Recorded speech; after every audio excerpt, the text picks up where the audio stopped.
Silhouette. Yun, silhouette nakapa.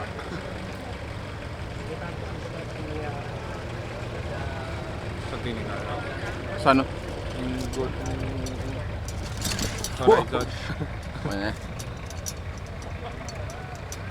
Sarap ang kopa. Hindi kaya bang 4? Hinta kami pating kinawa kayo pang ID. Dati, baka niyan lakas, hindi na lang. Wow, ano, 2 oras na. Resource. Ito ah. Wow! Ano ba po kabalin? Kumusta kayo po? Yaku i Luis Soning Wern Pampanga. Ngayon nga daw ngayon ni at yung kami king Pradera Verde. And these are the things you should know about the 6th Lubao International Balloon and Music Festival. Abayan nyo kami po. Kaligot na nin kayo me.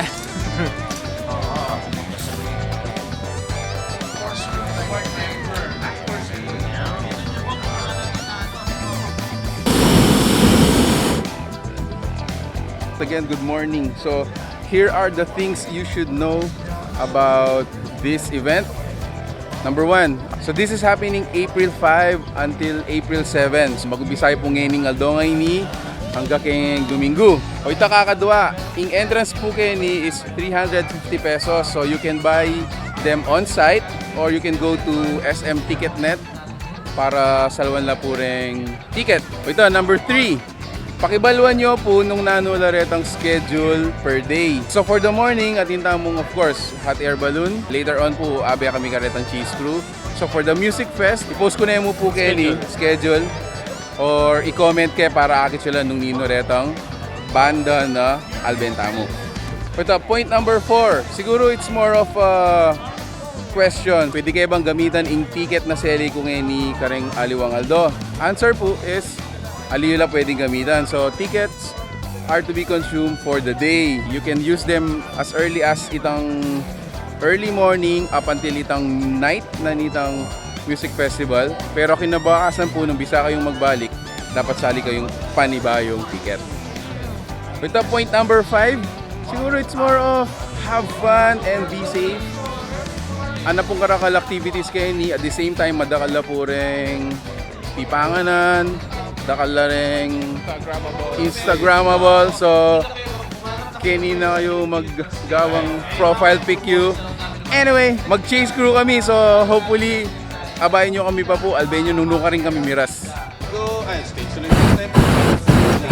As you can see right now, the United Kingdom, Australia, Brazil, Taiwan,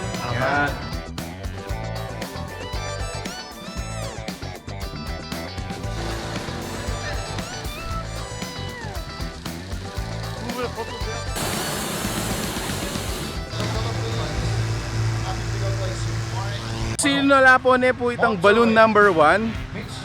Actually, ayan o, sinulapon na lang naman ding aliwa pang balloons.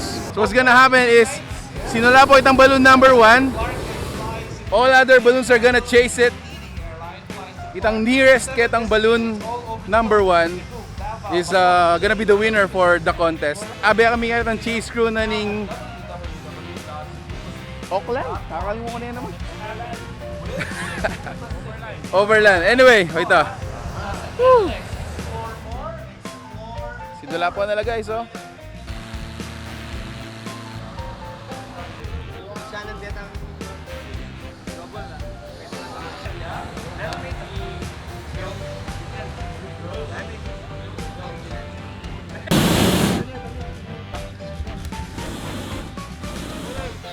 Ito guys, mama ko na itang balon na tukyanan mi.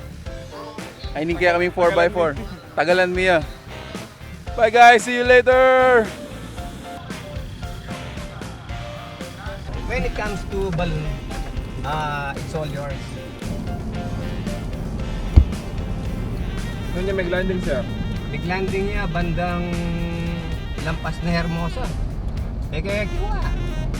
Paminuli ko, yung balunis mo ay tao na kasi feeling mo marabol ka paganda mo lagam. Kalalam na naman dito, sir. O ito, ayning issue. Ayning bossing me. Head of the chase crew. Baka bandaya kayo ni. Mga, okay yung pag-chase crew mo ah. Ay, Malatihan mo sir, pero batak yan. At suya pa pala baboy kaya kaming susundan na niya paninayin mi nung nuka rin niya kulkas. Right? Pero palagi ako tayo. Tatana.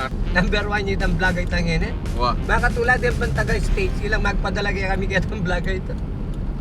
Wah.